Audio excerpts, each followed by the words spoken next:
Hello everyone, welcome back to our channel English माध्यम के platform पे मैं हूं आपकी एडुकेटर प्रियंका ठाकुर और हम सॉल्व कर रहे हैं एडिटोरियल बेस्ड प्रैक्टिस एक्सरसाइज।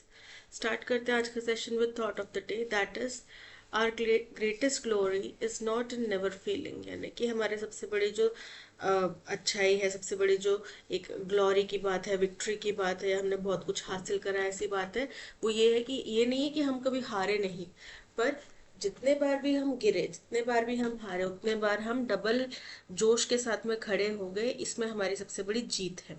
ठीक है, चलिए स्टार्ट करते हैं reading comprehension and practice exercise for SSC CGL 2024। India rightly used the sixth meeting of the India-Sri Lanka Joint Working Group on Fisheries। rightly मतलब सही तरीके से, तो हिंदुस्तान ने बहुत ही सही यूज किया, प्रयोग किया, उपयोग किया किसका? छठी मीटिंग हुई इंडिया श्रीलंका की joint working group on fisheries की। ठीक है, फिशरीज मतलब मछली पालन वगैरह, मछलियों से जुड़ा हुआ व्यापार। इन कोलंबो, कहाँ हुई? कोलंबो में हुई। कहाँ, कब? On October 29।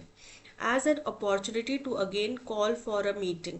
किस लिए उनने क्या इस्तेमाल किया? उनने इसको एक अपॉर्चुनिटी, एक मौके की तरह इस्तेमाल किया ताकि वो कॉल फॉर कर सके। कॉल फॉर मतलब मांग कर सके, दोबारा से एक मीटिंग की मांग कर सके। किसके बीच में? Fisherman of both countries to resolve the vexed problem of fishing in the Palk Bay. दोनों ही देशों के फिशरमैन, मछुआरों के बीच में एक मीटिंग करवाया जाए। किस लिए? ताकि दोनों देशों के बीच में एक मसला है, पाल्क बे एक जगह है, वहां पे फिशिंग करने को लेके दोनों देशों के बीच में एक जटिल, वेक्स मतलब जटिल प्रॉब्लम मतलब समस्या है, उसका निपटारा करने के लिए दोनों देशों के मछुआरों के बीच में बातचीत हो। In a meeting in Colombo between India's High Commissioner Santosh Jha, meeting कहाँ पे हुई? कोलंबो में हुई। कहाँ पे?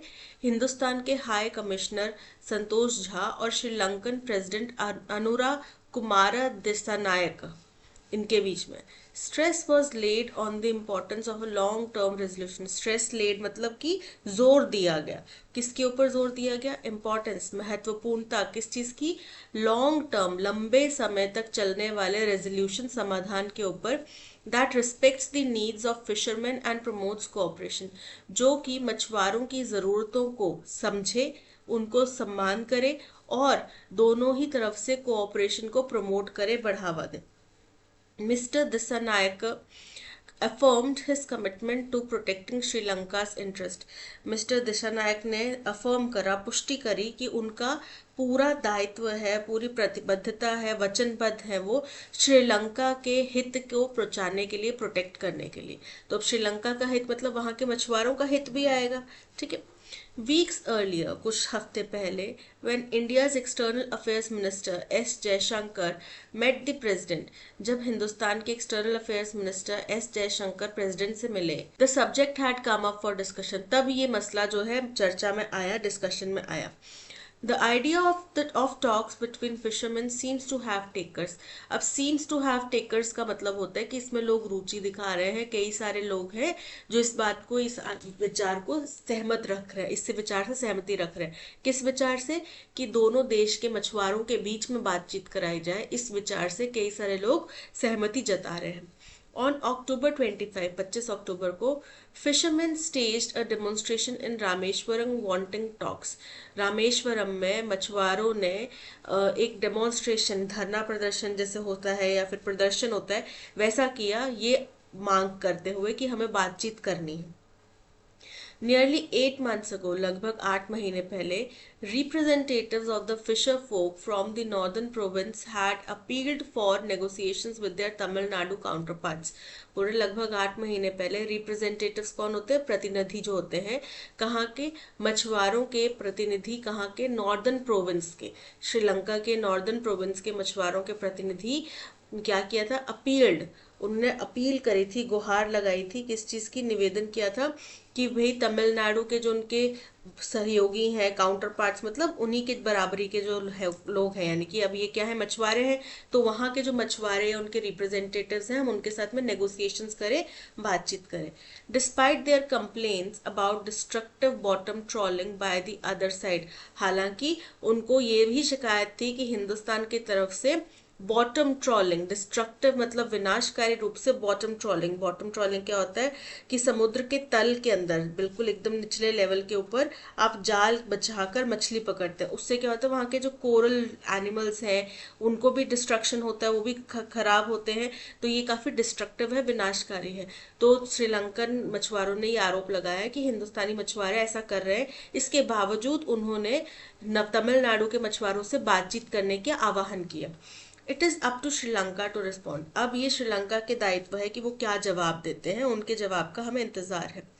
वट इज वेल नोन, जो चीज अच्छी तरीके से जाहिर है, सब जानते हैं, वो क्या है, is the frequent arrest of Tamil Nadu's fisherman, कि तमिलनाडु के मछुआरों को बार बार अरेस्ट किया जाता है, स्पेशली फ्रॉम रमंथपुरम, खास तौर पे जो रमंथपुरम के हैं उनको, on charges of transgressing the international maritime boundary line.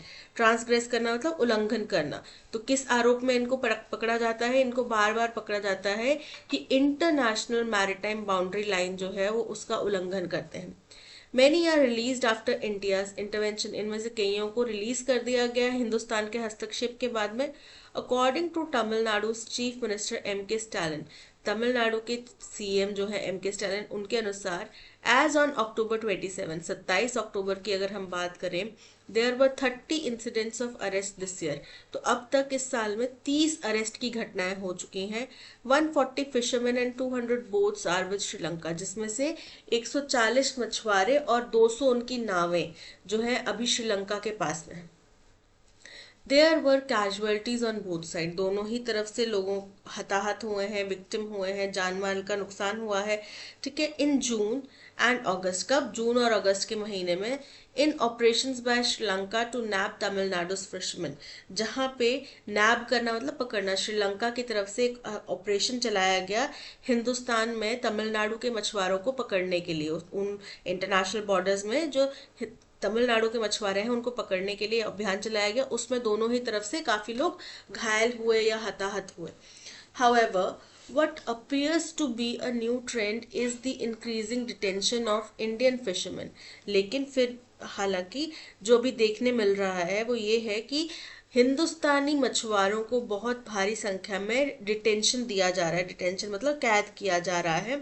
And there boats, और उनकी जो बोट्स हैं, with lengthy sentences and fines on repeat offenders, उनकी बोट्स को भी जब्त किया जा रहा है। और जो बार बार ये घटना कर रहे हैं, बार बार उल्लंघन कर रहे हैं इंटरनेशनल बाउंड्रीज का, उन लोगों को बड़े भारी जुर्माने या फिर बड़े लंबे फाइन्स उनको दिए जा रहे हैं।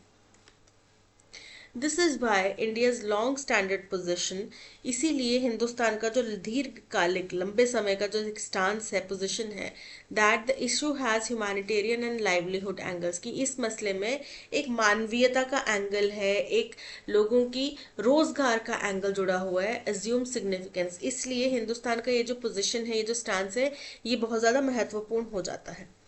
At the same time marine ecosystem conservation is important, पर उसी समय में हम मानते हैं कि लोगों के रोजगार की बात है, मानवीयता की बात है, लेकिन फिर भी जो मरीन इकोसिस्टम है, समुद्री तल का जो इकोसिस्टम है, उसको भी बचाने का हमारे ऊपर दारोमदार है। ठीक है, तो वो भी महत्वपूर्ण है। Once Srilanka's parliamentary poll is over in mid-November, एक बार श्रीलंका के जो पार्लियामेंट्री पोल है, इलेक्शन है, वो खत्म हो जाए, जो कि मिड नवंबर में होंगे, mister Dissanayake should enable a conducive environment for the northern fishermen to arrive at an arrangement। तो बोल रहे हैं, तो मिस्टर दिशानायक जो है उनको enable करना चाहिए। enable करना चाहिए मतलब कि प्रोत्साहित करना चाहिए। क्या प्रोत्साहित करना चाहिए कि वो एक कंड्यूसिव, एक बहुत ही फेवरेबल एनवायरनमेंट बनाए नॉर्दर्न प्रोविंस के जो फिशरमैन हैं उनके लिए, ताकि वो एक अग्रीमेंट तक पहुंच सके। This would need political support, इसके लिए पॉलिटिकल सपोर्ट की भी जरूरत होगी। लाइकवाइज, इसी तरीके से India should again push for deep sea fishing project, इसी तरीके से हिंदुस्तान को भी डीप सी फिशिंग प्रोजेक्ट्स के लिए ज्यादा प्रोत्साहित करना चाहिए। लॉन्च इन 27, जो कि 2017 में लॉन्च किया गया था, फॉर तमिलनाडु's फिशरमैन, तमिलनाडु के मछुआरों के लिए, apart from promoting alternative forms of fishing, और इसके अलावा उनको ऑल्टरनेटिव फॉर्म्स ऑफ फिशिंग भी प्रमोट करने के अलावा ये काम भी करना चाहिए। क्या काम करना चाहिए? डीप फिशिंग, सी फिशिंग प्रोजेक्ट्स को प्रोत्साहन देना चाहिए। New Delhi should also come up with suitable schemes to help fishermen in the northern province. New Delhi यानी कि भारत सरकार, केंद्रीय सरकार जो है, उनको भी कम अप मतलब लेकर आना चाहिए. क्या लेकर आना चाहिए? सूटेबल स्कीम, कुछ स्कीम्स लेकर आने चाहिए जो कि मछुआरों को, नॉर्दर्न प्रोविंस के मछुआरों को मदद कर सके, who have still to recover from the civil war, जिनको अभी तक सिविल वॉर से जो अभी तक रिकवर नहीं कर पाए हैं. Fishermen from both countries should explore the relevance of the broad contours of an understanding reached between them in 2010. बोल रहे हैं फिशरमैन दोनों ही तरफ के जो मछुआरे हैं उनको एक्सप्लोर करना चाहिए. एक्सप्लोर करना चाहिए मतलब कि जांचना चाहिए. क्या जांचना चाहिए? रेलेवेंस. रेलेवेंस मतलब कितना सिग्निफिकेंट है, कितना रिलेटेड है, क्या है, क्या चीज रिलेटेड है. जो ब्रॉड कंटोर्स, ब्रॉड कंटोर्स के आगे जो बड़े पैमाने पे जो रूपरेखा बनाई गई थी, जो इसका स्ट्रक्चर बनाया गया था 2010 में, एक किसी अंडरस्टैंडिंग पर, किसी एक जगह पर, किसी एक मुकाम तक पहुंचे होंगे, बातचीत का दौर किसी जगह तक पहुंचा होगा, ठीक है. उसके अंदर जो रूपरेखा तैयार की गई थी उसको एक्सप्लोर करना चाहिए कि इसमें हमारे पास क्या क्या ऑप्शंस अवेलेबल हैं. The northern fishermen should also understand the need to give Tamil Nadu's fishermen a reasonable period of transition. वहीं नॉर्दर्न प्रोविंस के जो मछुआरे हैं उनको ये भी समझना चाहिए कि तमिलनाडु के मछुआरों को उन्हें रीजनेबल टाइम पीरियड देना पड़ेगा ट्रांजिशन के लिए, बदलाव के लिए. उनको थोड़ा समय देना पड़ेगा बदलाव के लिए.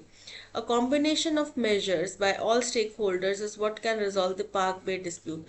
मतलब कि ऐसे कदम जिसमें सभी जो स्टेक होल्डर्स हैं, सभी जो इस समस्या से जूझ रहे हैं लोग या इससे प्रभावित हो रहे हैं, वो लोग शामिल होके कुछ कदम उठाएं, तभी ये पाक बे डिस्प्यूट जो है, पाक बे इलाके का जो डिस्प्यूट है, ये खत्म हो सकता है, सुलझाया जा सकता है.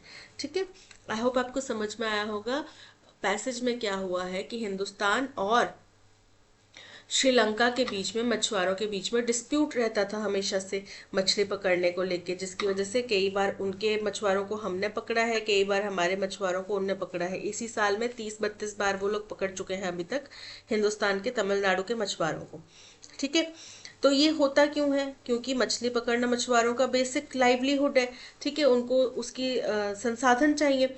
ठीक है, और श्रीलंकन जो लोग हैं वो भी मछली पालन के ऊपर ही निर्भर करते हैं, उनको भी वो संसाधन चाहिए. तो इस वजह से काफी ज्यादा कन्फ्लिक्ट है, और इंटरनेशनल बाउंड्रीज जब क्रॉस हो जाती हैं या लांघी जाती हैं तो फिर कन्फ्लिक्ट जो है वो बढ़ जाता है. ठीक है, अब इसी कड़ी में ये बातचीत का दौर स्टार्ट हुआ, जिसमें कि एक सुझाव दिया गया हिंदुस्तान की तरफ से कि मछुआरों को आपस में बातचीत करवा देते हैं. ठीक है, और जो भी इस मसले से जुड़े हुए लोग हैं, इस पूरे विवाद से जुड़े हुए लोग हैं, वो सब इसको करेक्ट बता रहे हैं कि हाँ ये बिल्कुल सही एक फैसला है, हम यही करते हैं कि मछुआरों को ही आपस में बातचीत करवा देते हैं. तो अब श्रीलंकन साइड से इसका जवाब का इंतजार है, क्योंकि श्रीलंका में अभी पोलिंग वगैरह चल रही है. ठीक है, तो उनके पोल्स मिड नवंबर में खत्म होने के आसार हैं. उसके बाद पता चलेगा कि वो किस तरीके से इसको परस्यू करते हैं, आगे क्या इनका परसेप्शन रहता है और किस तरीके से आगे इसको लेके जाते हैं.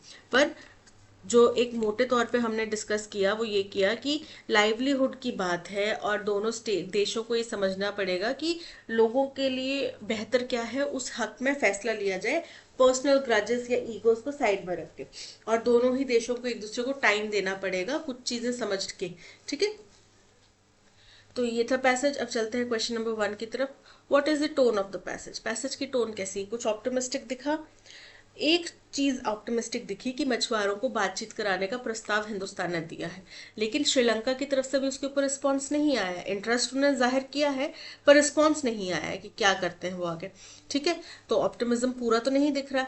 इंडिफरेंट तो नहीं है, उदासीन तो नहीं है, अग्रेसिव भी नहीं है. कैसा है? डिप्लोमैटिक है. ठीक है, कूटनीतिक बातें यहाँ पे हुई हैं. So option D is correct. What is the main purpose of the meeting called for by India between the fishermen of both countries? क्या उद्देश्य था इस मीटिंग का जो हिंदुस्तान ने आह्वान किया जिस मीटिंग के लिए, कि दोनों देश के मछुआरों के बीच में बातचीत कराई जाए, ताकि हम बातचीत के जरिए इस विवाद को सुलझा सके. To promote long term economic agreements between India and Sri Lanka incorrect है. इंडिया एंड श्रीलंका के बीच के इकोनॉमिक एग्रीमेंट्स में मछुआरों का काम कम ही आएगा. ठीक है, to encourage dialogue between the two countries fishermen to resolve fishing disputes. बिल्कुल करेक्ट है, option B is correct. Based on the passage, what can be inferred as a major reason for the Sri Lankan fishermen's discontent regarding Indian fishing practices? तो उन्होंने आरोप लगाया कि हिंदुस्तान के जो मछुआरे हैं वो डिस्ट्रक्टिव बॉटम ट्रॉलिंग कर रहे हैं, जिसकी वजह से जो समुद्री तल है वो उसको नुकसान पहुंच रहा है, और कंजर्वेशन प्रोजेक्ट्स के जरिए तहत हमारा उनको बचाना हमारा दायित्व है, राइट। तो ये आरोप उन्हें लगाया। High taxes impose on foreign fisherman entering Sri Lankan waters. तो श्रीलंकन वाटर्स में ऐड करने के, वहां पे जाने के लिए कोई टैक्सेस नहीं है, और जाहिर सी बात है क्योंकि ये मछुआरे हैं, अब पानी के ऊपर ऐसा तो है नहीं कि वहां पे फेंसिंग की गई है कि ये हमारा इलाका, ये तुम्हारा इलाका, पानी के अंदर ऐसा तो हो नहीं सकता, राइट। तो वो इंटरनेशनल बाउंड्रीज कई बार वो लोग अनजाने में भी क्रॉस कर देते हैं, कई बार वो लोग जानबूझ के भी क्रॉस कर देते हैं, ठीक है। तो यहाँ पे टैक्सेस का कोई सिस्टम नहीं है, सजा ही होती है। Pollution caused by fishing activities in Palk Bay area. तो हमने पार्क बे एरिया के बारे में ज्यादा चर्चा नहीं करी है, पर इतना हमें समझ में आया कि ये जो पूरा डिस्प्यूट है वो इसी इलाके में है, ठीक है। पर क्या असल मसला है, क्या नहीं है, वहां पे पोल्यूशन हो रहा है, ऐसा कुछ हमने चर्चा नहीं किया, तो ये इनकरेक्ट है। The practice of destructive bottom trawling by some Indian fishermen. Option C is correct. Which of the following statements is incorrect based on the passage? Passage के अनुसार इनमें से कौन सी statement जो है incorrect है? Tamil Nadu's fishermen frequently faced arrest for allegedly crossing the international maritime boundary line. बिल्कुल correct है, अधिकतम समय उनको अरेस्ट किया जाता है। Sri Lanka has introduced harsher penalties for repeat offenders among Tamil Nadu fisherman. ये भी बिल्कुल करेक्ट है, ठीक है। The deep sea fishing project of Tamil Nadu fisherman was launched in 2017, बिल्कुल करेक्ट है।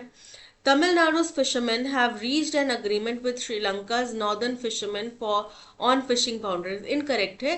अभी ये बातचीत का आह्वान किया गया है, बातचीत होगी नहीं होगी, कब होगी, कैसे होगी, इसके ऊपर अभी कोई रूपरेखा नहीं है, तो इसलिए अभी बातचीत नहीं हुई है, तो ये स्टेटमेंट इनकरेक्ट है, इसलिए option D is correct. What is the most suitable synonym for the word conducive? Conducive का मतलब क्या होता है? किसी के फेवर में, किसी के पूरा इंक्लूड करके, किसी को इम्पोर्टेंस देके, राइट। ऑब्स्ट्रक्टिव, ऑब्स्ट्रक्टिव तो नहीं होगा। Favourable, option B favourable is correct. No matter how hard work your boss will not recognise you. तो हार्ड वर्क यू नहीं आएगा, हाउ हार्ड यू वर्क होगा, ठीक है।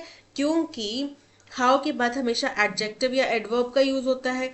हार्ड जो है एक एडवर्ब है, ठीक है, जो कि वर्क को मॉडिफाई करेगा, इसलिए हाउ हार्ड यू वर्क आएगा, न कि हाउ हार्ड वर्क यू, ठीक है। So how work you do hard नहीं, how hard you work, option B is correct. To the general public, आम जनता के लिए, William was best known as crusader for peace and as an admired critic about social. तो William नाम का कोई व्यक्ति है, आम जनता के लिए वो क्या था? Crusader for piece. अब क्रूसेडर का मतलब होता है डेडिकेटेड, किसी कार्य के लिए एकदम योद्धा की तरह लड़ने वाला। तो वो शांति, यहाँ पे फॉर पीस कहा गया, यानी कि शांति के लिए वो बिल्कुल बिना थके बिना रोके शांति का प्रचार करता था, वायलेंस के अगेंस्ट में लड़ता था, ठीक है, शांति से रहने के लिए कहता था, लोगों को प्रेरित करता था।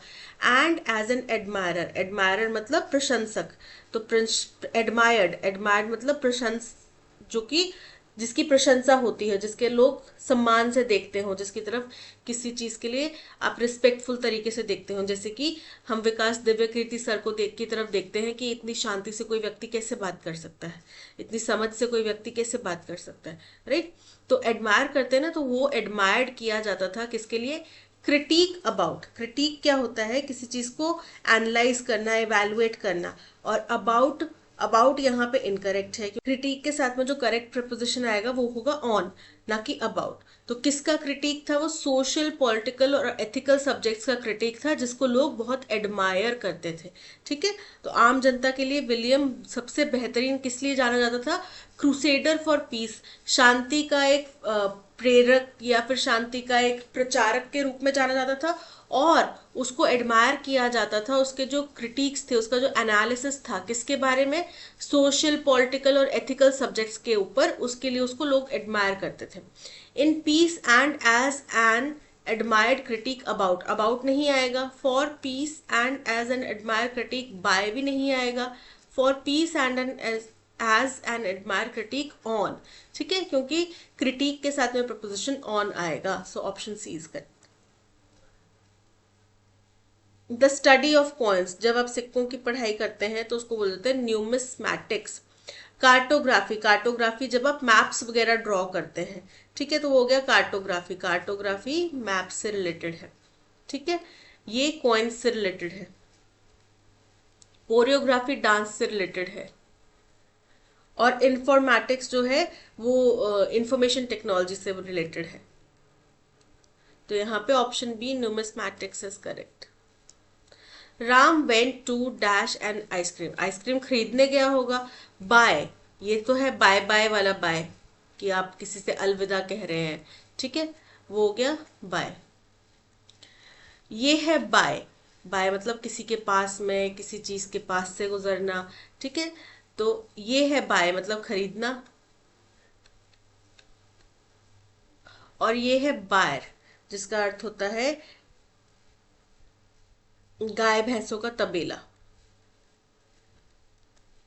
तो वो तबेला करने गया था, आइसक्रीम को तबेला करना था उसने, बाय करना था, आइसक्रीम के पास से गुजरा था, या आइसक्रीम खरीदने गया था. तो आइसक्रीम खरीदने गया था. Option C is correct.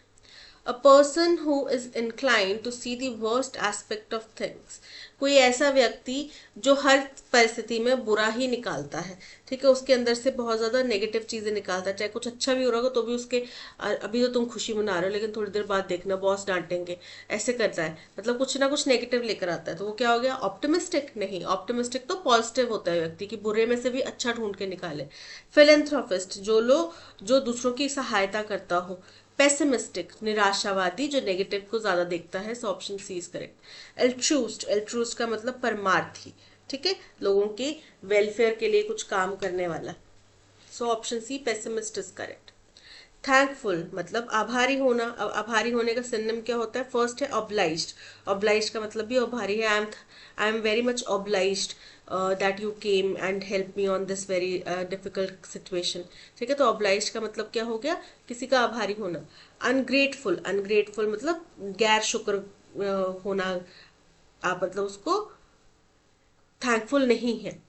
Affirmation, affirmation का मतलब होता है पुष्टि करना, किसी चीज को क्लैरिफाई करना. और ऑब्सक्योर मतलब होता है अस्पष्ट.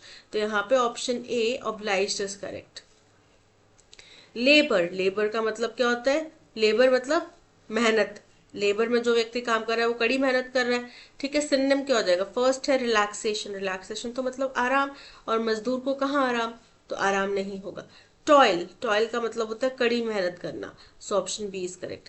मेश, मेश का मतलब होता है जाल. और डेलायंस, डेलायंस का मतलब होता है छेड़खानी करना. So option B toil is correct.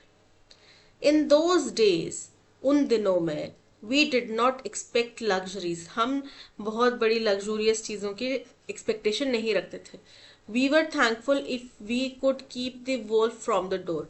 Wolf from the door का मतलब होता है खुद को भूख से बचाना. ठीक है, कि आप भूखे पेट ना सोएं, आपको 2 वक्त की रोटी मिल जाए, इस बात के लिए ही आप शुक्रगुजार होते थे. ठीक है. एनकरेज स्टारवेशन, स्टारवेशन को आपने प्रोत्साहित करना है, प्रोत्साहित तो नहीं करना, उससे बचना है. रिलिश फूड इनकरेक्ट है. अवॉइड स्टारवेशन बिल्कुल करेक्ट है, उससे बचना है, उसको दूर रखना है खुद से. So option C is correct. He will give a lecture on personality development. He क्या है, सब्जेक्ट है. विल गिव क्या है, वर्ब है. और क्या देगा, अ लेक्चर, लेक्चर देगा, ऑब्जेक्ट है. अ लेक्चर फर्स्ट में आ जाएगा, अ लेक्चर. विल गिव की बजाय क्या जाएगा, विल बी गिवन. किसके द्वारा, किस पे दिया जाएगा, on personality development by him. A lecture on personality development will be giving by him. Will be giving नहीं आएगा, विल बी गिवन आएगा. अब नेक्स्ट में क्या है, lecture on personality development can be given, दिया जा सकता है, दिया जा सकता है नहीं, दिया जाएगा, कंफर्म है हमें. तो ये इनकरेक्ट हो गया. A lecture will be given on personality development. By him कहाँ गया, incorrect है. A lecture on personality development will be given by him. Option D is correct. हमें वो स्टेटमेंट फाइंड आउट करना है जिसमें कोई स्पेलिंग एरर हो. रेल, रेल मतलब ट्रेन, करेक्ट है. लाइंस, उसकी जो लाइंस होती हैं वो पैरेलल, वो हमेशा पैरेलल में चलती हैं. ठीक है. The host institution must provide the delegates with accommodation at a subsidized rate. accommodation मतलब रहने का. तो जो host institution है वो delegates को, प्रतिनिधियों को accommodation रहने की व्यवस्था करेगा subsidized rate पे, सस्ती दरों पे. ठीक है. accommodation की spelling incorrect है. accommodation में double M आता है, ACCOMMODATION,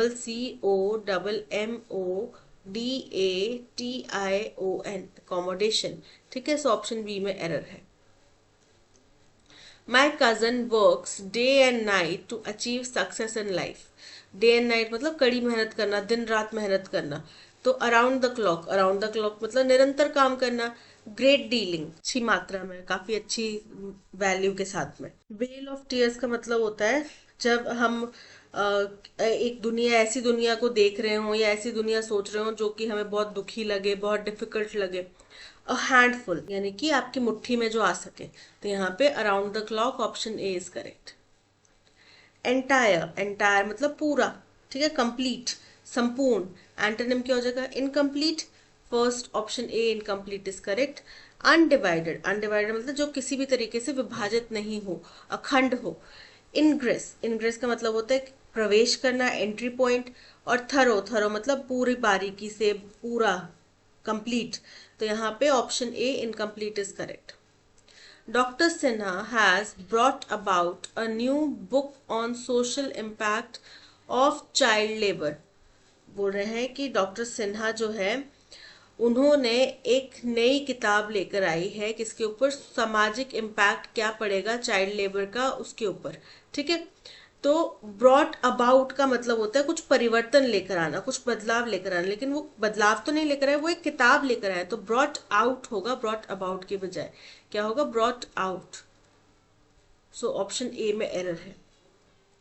it is very hard for her to provide the necessities of her family.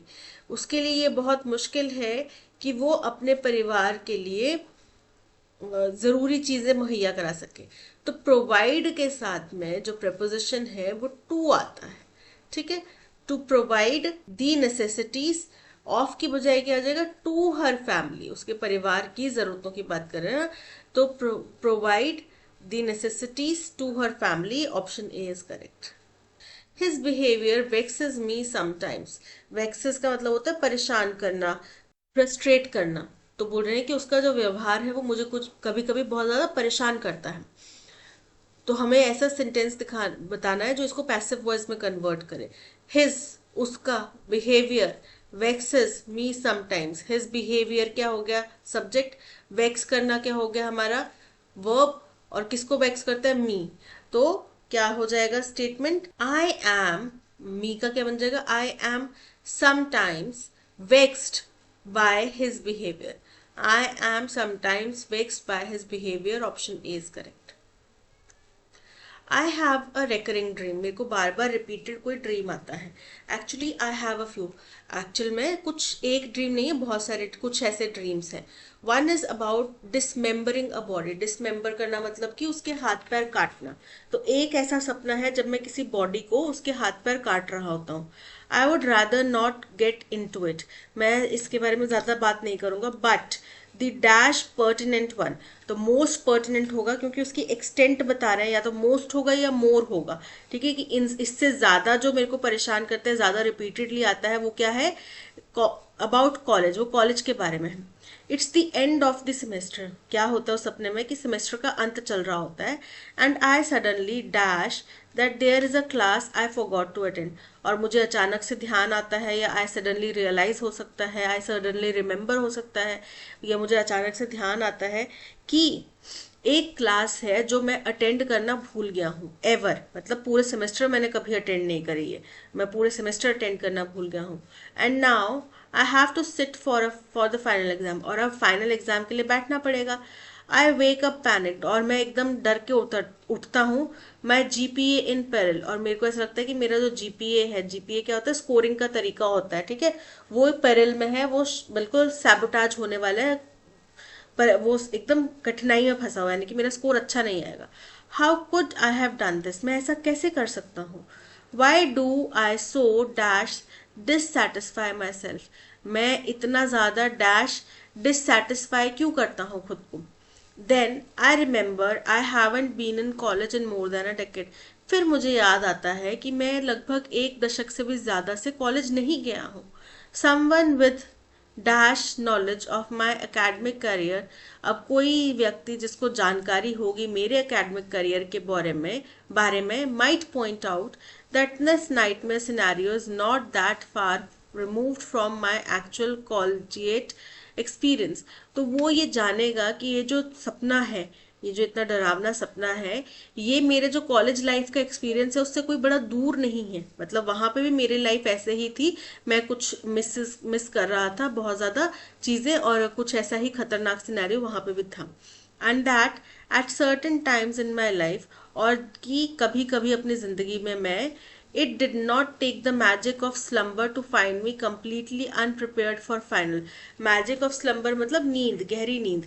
तो ऐसा नहीं कि कई बार सिर्फ गहरी नींद के बाद मुझे ऐसा लगता हो कि मैं फाइनल एग्जाम के लिए प्रिपेयर्ड नहीं हूँ। जैसे कि अभी इसको सपना आया, सपने से उठा और फिर इसको लगा कि यार मैं ऐसा कैसे कर सकता हूँ, मैंने तैयारी कैसे नहीं करी। लेकिन वो बोल रहे हैं कि लाइफ में जब मैं कॉलेज टाइम पे था, कॉलेज में था, तब ऐसा नहीं था कि मुझे कहीं नींद से जग के ऐसा एहसास होता था कि मैंने प्रिपरेशन नहीं करी है।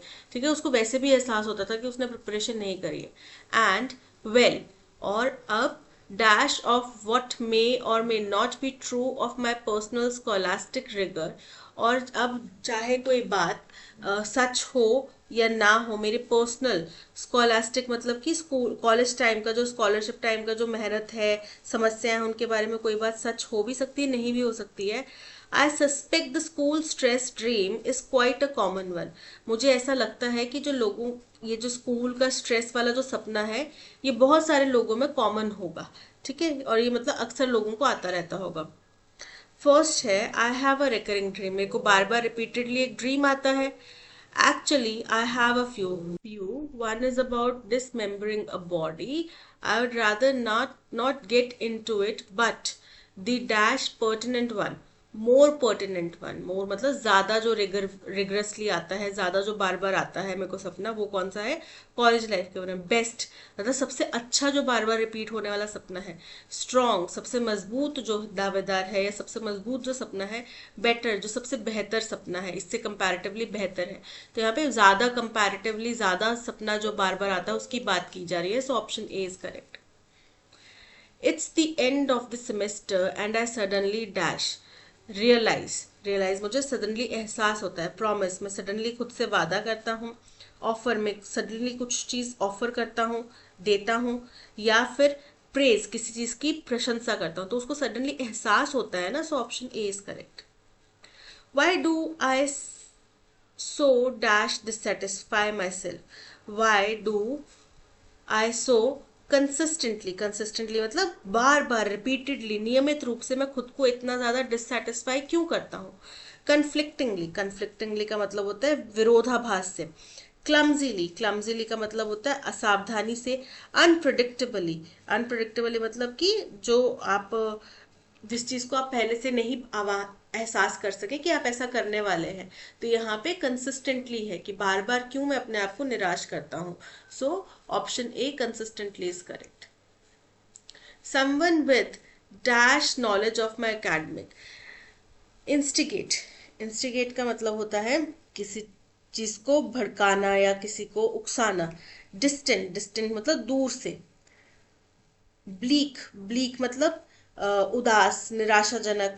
और रिमोट मतलब तो बहुत दूर का समय, मतलब पीछे से अगर किसी को बैक स्टोरी में मेरा बहुत दूर के समय का अगर नॉलेज है मेरे एकेडमिक करियर का, तो option D remote is correct. And well dash of what may or may not be true. And well dash, अब मे और मे नॉट है, तो इसमें से जो भी बात सच है या झूठ है, तो रिगार्डलेस का मतलब होता है चाहे जो, इसके बावजूद भी, चाहे जो भी सच हो उसके बावजूद भी मुझे ऐसा लगता है कि ये जो स्कूल ड्रीम का स्ट्रेस वाला जो सपना है ये कॉमन है। ठीक है, रिगार्डलेस। इन एज मच का मतलब होता है क्योंकि। नेवर्थलेस का मतलब होता है फिर भी। नॉट विथ स्टैंडिंग मतलब इसके बावजूद। तो यहाँ पे क्या होगा? रिगार्डलेस। ठीक है, यानी कि इसके बावजूद चाहे जो भी हो, चाहे ये सच हो चाहे ना हो, फिर भी मुझे ऐसा लगता है कि स्कूल स्ट्रेस वाला जो ड्रीम है वो बहुत कॉमन है। दैट्स ऑल, आज के सेशन में इतना ही। Thank you so much for watching. अगर आपको कंटेंट पसंद आया हो तो लाइक शेयर और सब्सक्राइब जरूर कीजिएगा। मिलते हैं नेक्स्ट सेशन में। Till then keep learning and keep practising. Bye bye.